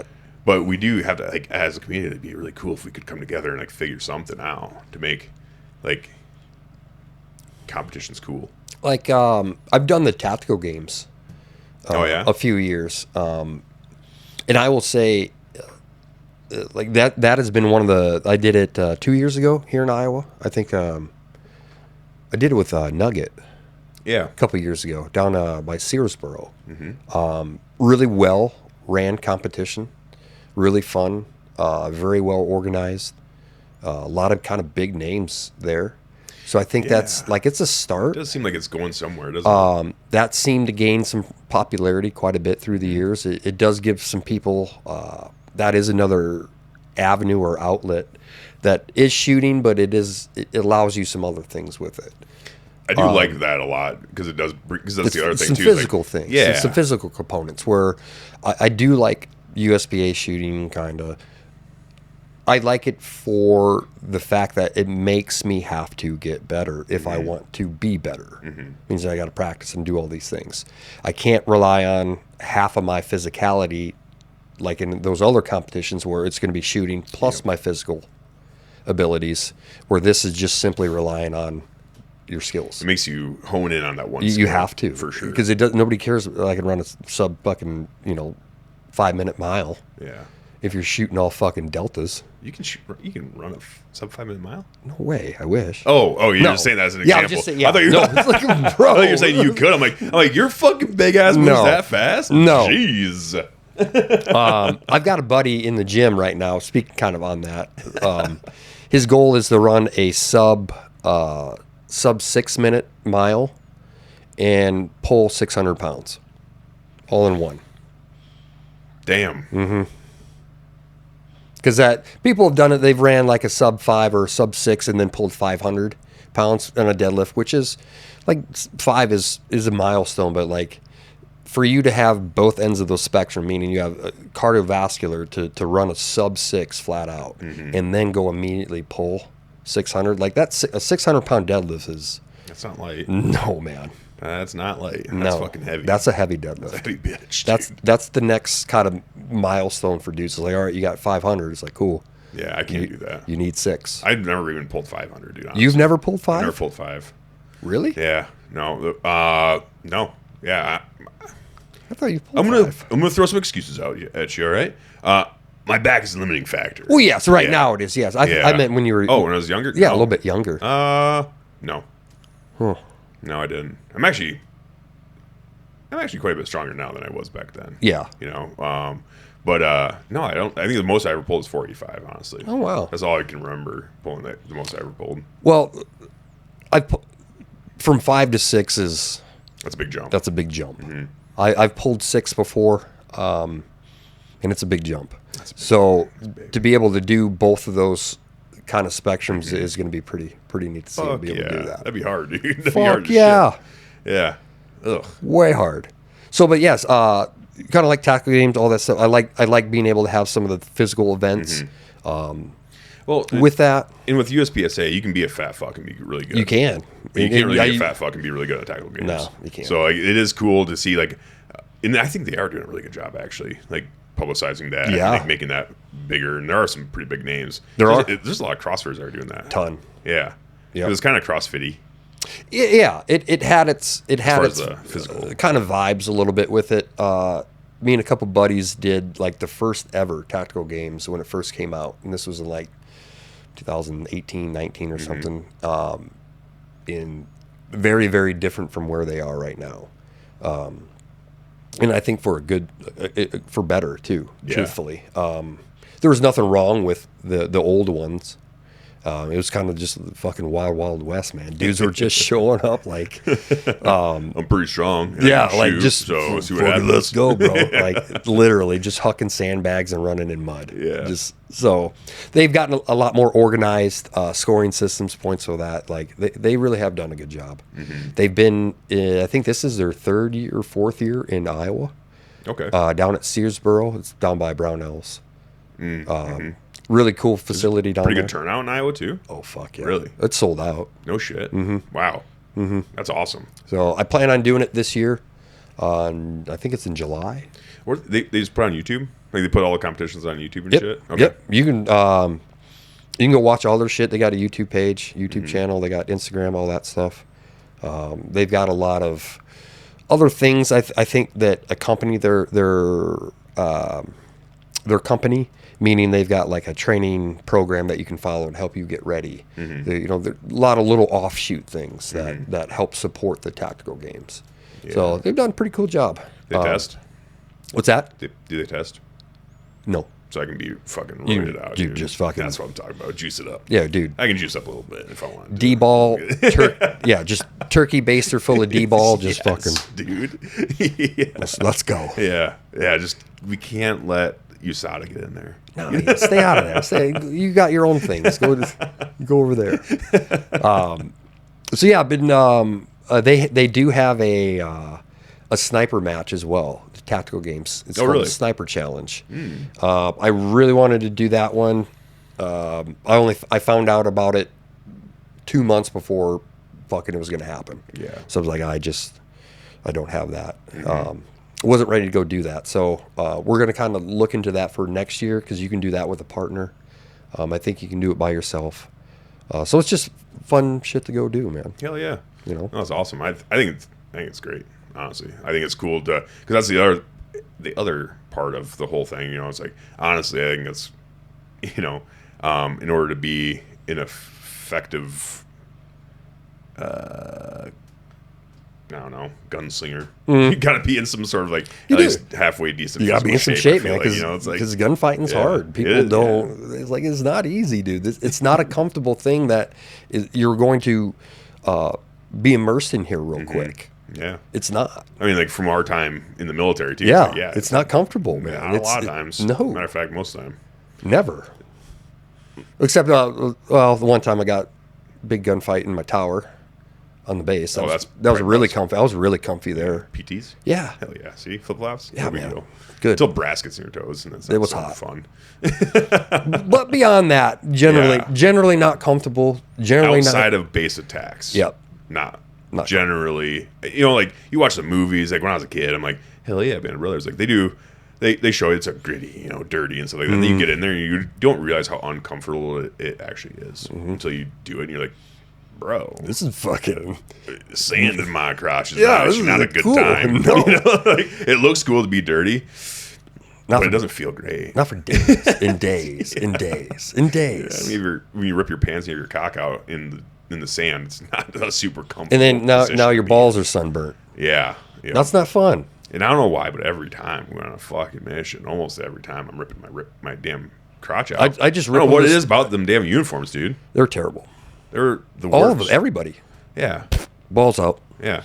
Like we couldn't have figured out like some sort of like, I don't know. They make jeans that are really nice and stretchy. These are Wranglers and they're stretchy. Yeah, dude. That's what I'm saying. Like we figured this out. Yeah. But the U.S. military can't give me some stretchy uniforms. Lowest bidder, homie. I don't like that. Lowest bidder. I don't like it at all. But whatever. I guess you just go back to base and order some new ones. Like I need more pants again. But they did blow up every time. Even the ACU ones did too. Oh yeah. They're fucking terrible. It didn't seem like it was as bad as like the multicams that we had. Multicams were bad. Those were fucking. You'd rip them on base. Yeah, I'm walking Like, and just rip. What? Fuck? I'm just gonna sit down and go eat chow. Rip. And I didn't wear underwear because it's like that gets in the way. Nobody's out wearing, there. Nobody's wearing underwear. So it's just all the time. Yeah. So it's I don't know. We're gonna see. We got some things to try to hammer out this year and just keep moving forward with it. And I do want to go shoot as many matches and meet as many people as I can, and just try to get that name out there, and just be a good dude and not suck, man. I like that's it. Yeah, that's kind a of good goal, honestly. Just keep it simple, you know. Just be a good guy. Try to help out as much as you can in any way. You know, I think we don't do that as much as a, I don't know, society. I don't know. Yeah, really, honestly, it's getting to be a really dog-eat-dog out there. Yeah, and that's not. I'm by nature not that way. I want to help. Like, I feel better helping. I feel better in service than, what's the word I want? Being greedy, I guess, is the easiest way that I could describe it. Yeah, and honestly, that's a cool thing about this podcast I didn't really think about too much before I started. You know, it's like, but having a podcast and I guess platform, where you want to call it, where you know how big or small it is, it's like, it is nice seeing it when you are able to help people out. Yeah, like, man. that makes me feel good. I don't know. I really think that's the whole point of life to some extent is like, you need to be in service of something other than you. 100%. Otherwise, you are going to eat yourself alive. Yes. And unfortunately, it's like humans are kind of inherently greedy and like self-serving, and that's the whole kind of like what's always pulled me back into like Christianity, where it's like it's the complete opposite. Yeah. Like, you know, Jesus is coming in and saying like, hey, you know, it's not all about you. Actually. It isn't about you. It's more like, you know what I mean, like, pulls you out of that self-serving, greedy mentality that we all have it to some extent. We all do. To a certain extent. You're a human being. Yeah. You have it. But to be able to pull yourself out and like everything else. Yeah, because, you know, we all get kind of stuck into looking through life, you know, just like nods or something, like just this little tube. You get sucked into there, and you can't really see depth. You can't really see anything in your peripherals. You're just focused on this little tube in front of you. And when you really need to do is pop that thing off and let your eyes adjust and get some depth. Yeah. You know what I mean? There's a lot more going on outside. A lot more than you think. Yeah.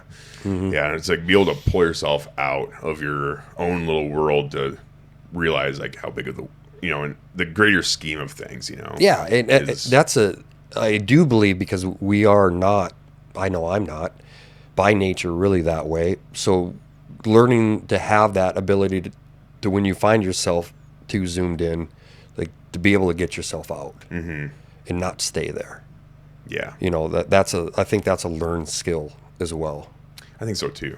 You know, because like we said, by nature, I don't want to do a lot of things. And you have to talk to yourself and for all better purposes, kind of lie to yourself a little bit, you know, to go against your nature. Yeah, I mean, that's...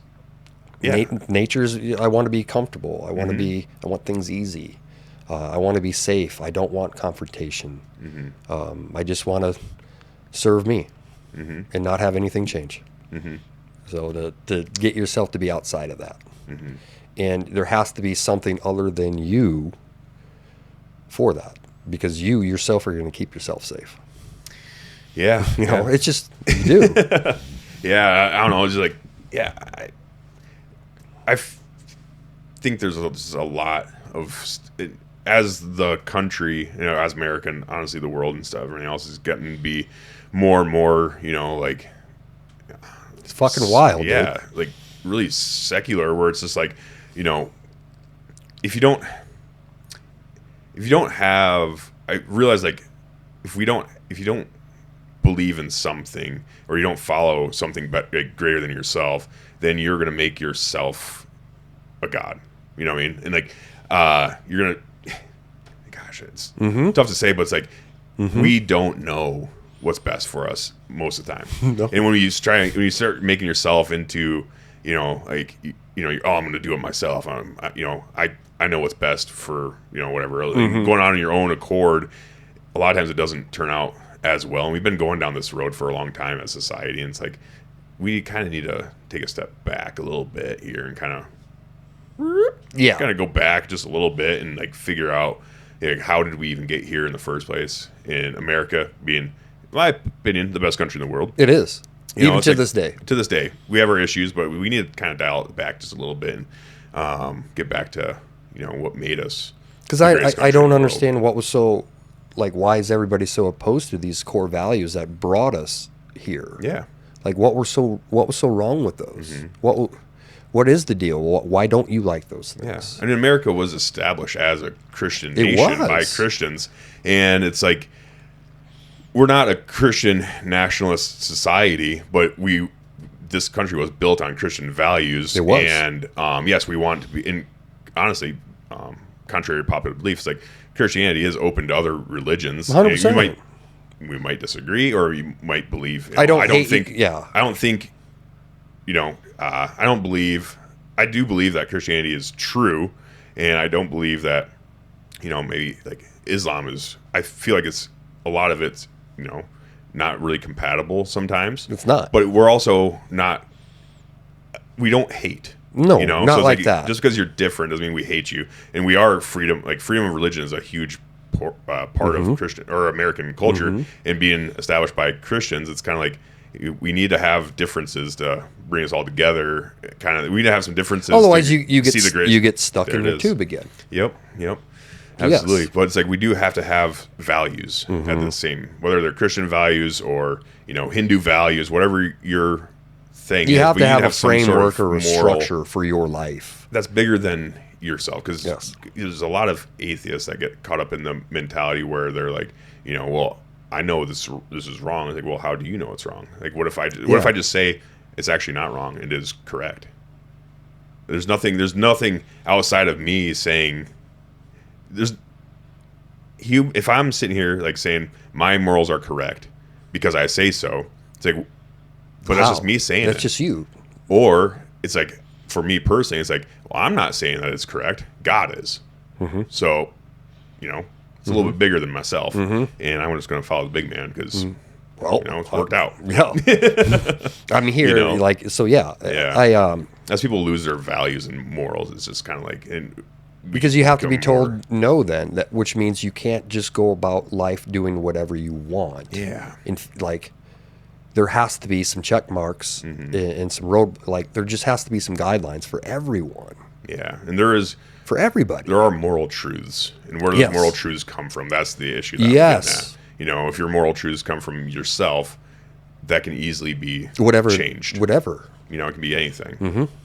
Because we all know we can make ourselves do anything we want. Yeah, if we are convinced enough and talk ourselves into it. Yeah, we can make any truth the truth. But we can't act, because I do believe there are objective moral truths, but it's not from me. Nope. So, but if you don't believe in something bigger than yourself, it can be then it can be whatever you want it to be, and that's dangerous. Yes, I think incredibly dangerous, because it's kind of where we're at now. I think so. I think we've been going on that road too long, where it's like, well, I say it's right, so it's right. It's like, well, you're wrong. You're wrong, actually. Sorry. Matter of fact. I didn't make the rules. I didn't make, this just is. But then you look at the way society's has been changing, and it's like, no, actually, like, that isn't right. It turns out there are objective truths in this world that come from outside of us. You can't just be something else and say it. Yeah. Like, you can't just be a chick. No. I'm sorry, there's certain things you just can't change. You can't change that. Yeah. It's a free country. You can try to do whatever you want, but at the same time, as long as you're 18. Truth is the truth. Yeah, right. The truth is still the truth. I don't know. I can't, and I don't necessarily. I can be polite and I can be nice. Yes. I can be court. I can be all of these things. You should do those things. And I should be, but I don't have to believe. Yeah, I don't have to believe lies. Nope. But I can still be respectful. Yep. 100%. That's the way I feel. But I don't know, man. It's a weird world. That's why getting into some competition stuff, kind of breaking it down, and living a simpler life again isn't a bad thing. No, man. No, it really isn't. We're making an effort to try to make our life pretty simple. Understanding what's really important, what's not, where to spend time and energy, and where just everything. Try to just be slimline. I don't know how to describe it. It's like, what do you want out of this life? Yeah, that's the thing. Like Ash and I talk about this all the time. Yeah, it's a hard thing, right? Where it's like, like what we were talking about before. Like, how much money do you actually need? I know I need some. I know I need some. But what's like the minimum here? Because I'm not motivated by money. Money does not motivate me to do anything. No. I know I need to have it to do things. I just need enough. Yeah. I don't want it all. I just want enough. Like I don't have that bazillionaire mentality, so I'm never going to be a bazillionaire. I just want enough to do things and help people out if I need to. I'm not like, I don't know, like how do people become like billionaires? Like they're obviously very motivated by money, but I just want enough to pay the bills. That's all I need. And buy the shit that I want to buy. Yeah. And unfortunately, we have to have some money to do that. But it's like, what is the minimum? Like, what is our minimum living standards? And like, how can we make it so we have a fulfilling life where we're not stuck doing something that we don't necessarily love? Like, I have a great job, but when I was a kid, or no point in time in my life was I like, what I really want to do when I grow up? I'm a fucking telecommunications technician. Great job. And I love the people I work with. Like, it's a great job, but at the same time, it's like, it's not me. It's not like, that's not what trips my trigger. So it's like kind of one of those things where how much money do we really need to have in order to like do what we want to do? Yeah.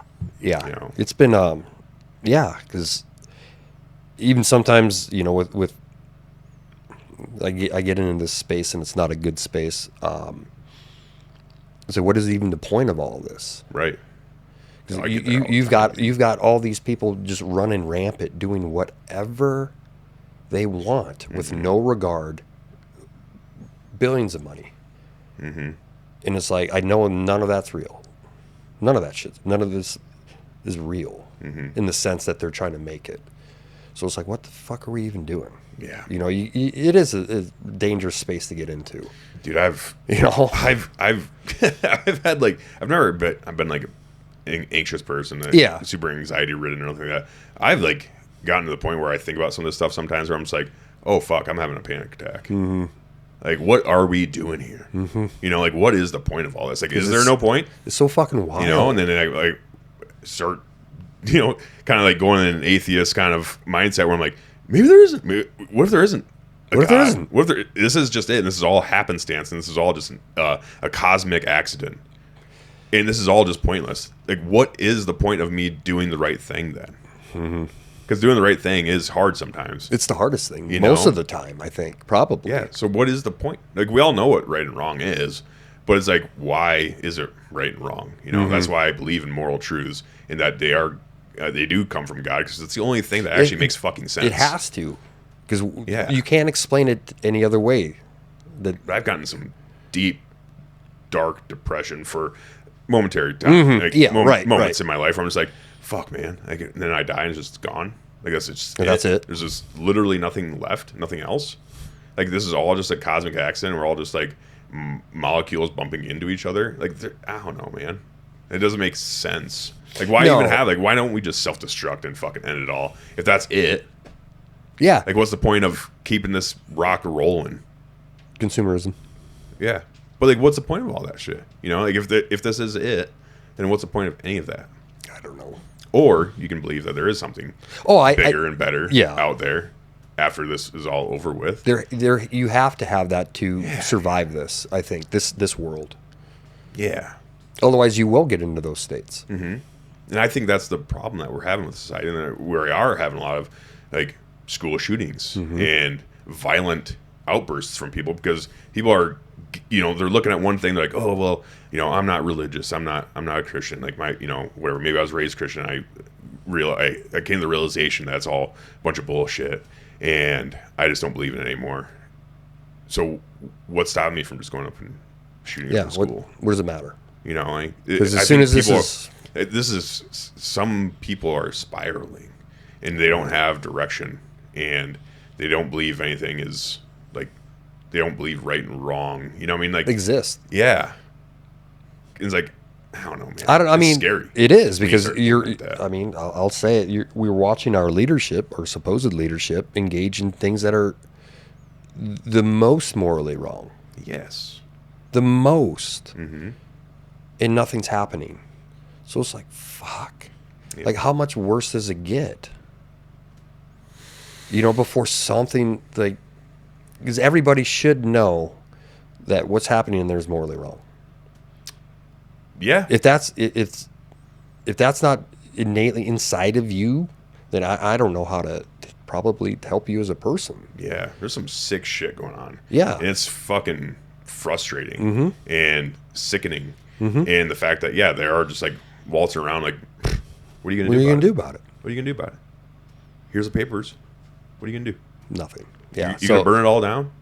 You know, you're gonna take out the most powerful people in the country, possibly the world. Are you willing to go that far, guys? Yeah. You know, It's because we don't have that structure in that hardcore belief anymore. Yeah. That of this is wrong. if this was, if we were being real, like we'd take them to the town square and stone them. You know, They do for lesser things in Way other lesser countries. yeah, or in the past, it was like, hey, we draw the line here, because God told us that this is the line.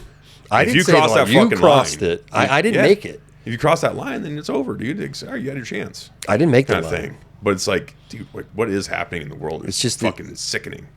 It's absolutely sickening, and like they're just throwing it back in our face. Like, honestly, with the Epstein list coming out and everything else, it's like they're just throwing it right back in our face. Like, what are you gonna do about it? You work for us. Like, we're the ones that we are the drivers of the world. We are the ones that matter, not you. No. Not you. Like, this whole, like, it makes you wonder, like, is this whole thing a fucking farce as far as like the supposed freedoms and everything else that we have in this country and everything It else? gets Like, trippy, we doesn't stand it? and we It stand gets on these trippy. moral truths of right and wrong. And you can, it's like if I don't pay my taxes, I'm going to prison. Yet these fucking billionaires can go out there and fuck kids The left and right. Pentagon's and failed their murder and everything else. Like, literally. Like rape, torture, kill. Yeah, All day, every day. Nothing. nothing. It's fucking sickening. And I don't know where to go about it. It's like, it does make you feel powerless, where it's like, we are supposed to have the power as the people. We're supposed to have the power. That's what this country was built on. Is like, Yeah. we don't have, kings and oligarchs in this country. Well, it turns out we do. Yeah, we do. Turns out we have, at minimum, we have an oligarchy that is above the law, and they can do whatever the fuck they want to us. There's nothing we can do about it. No, because they're showing that right now. That's what they're proving. So it's kind of like one of those things. Like, what are we doing? Like, where do we go from here? Yeah. Like, Yeah. So that even more so now, like I do think that the dive into faith is absolutely needed. 100%. You have to, because otherwise, what, Go crazy, dude? it's nuts out there. I don't know, man. Anyways, we should probably. I think you guys are pushing hour 3. Oh, shit. That's all right. Yeah, that's great. Yeah. I like it. That's great. I don't even realize it. Some of the times, but Time flies, you're having fun. Yeah, that was good. yeah, especially with come down. We don't get to see each other a lot. No, it's we get been on a hot minute. Yeah, and we get on some tangents, but they're fun. Yeah. It's fun to ponder some of this stuff. But it's and it's important, I think, to ponder. because it's regardless of belief, regardless of anything, it's happening, and they're showing it. So it's like, I don't know. It's just fucking hard and it's scary, truthfully. Yeah, We don't- y'all we need all- some Jesus. Yeah, for sure. Because we want to do the right things. I think so. I think there's something, even if you don't believe in God and Jesus or anything. Yep. Even if you're a super atheist out there, it's like you do know. You that do know. They're You do there's know something that's wrong. else. You do know what's right and wrong. And is. it's okay to sit there and say that is wrong. It's all right to say that. Matter of fact, it's our duty, I think, to call it out. Yes. If we're gonna keep this, Real. yeah, we got to call it out. But I don't know. Anyways, Ro, Yeah, love appreciate seeing you it. talking to you, Thank you, brother. dude. This has been a great time. Yeah, I really love- you guys done a really, really good job with this, and it's very impressive. Thank you. So Appreciate it. good work. Thanks a lot. Yeah, But you're obviously we're sitting in my driveway, but you're always welcome down. thanks, buddy. Yeah. Appreciate it. It's Thank been you. a good time. But I guess before we go, Zero Gravity. Let's plug that Zero real Gravity. quick. Check Where them to go. out. They're on Instagram. You can check them out, zerogravity.com, obviously. We do sell LPVO mounts. We've got various different heights, all the way from 154. We've got 1.7 and 193s. Scope diameter as far as tubes, we're able to accommodate 30, 34, 35 for the Mark V lovers for Leupold. And then we will be having some 36s come out. Those are primarily for the zero compromise scopes. Okay. Real high end. They're very nice pieces of glass. So, but yeah, pretty much should be able to cover everybody for anything for LPVOs. Hell yeah, man. And Iowa company, Midwest, American. It is. 100%. Yep, right here, Cedar Rapids, Iowa Manufacturing. Jake's a good dude, man. Yeah. Just check him out. You don't have any Chinese slaves plugging Nope, away. everything whittling is this shit. everything's done here in America. That's amazing. Yep. Awesome. Well, thanks a lot, man. Yeah, Appreciate I it. appreciate you guys very much. Thank you. 100%.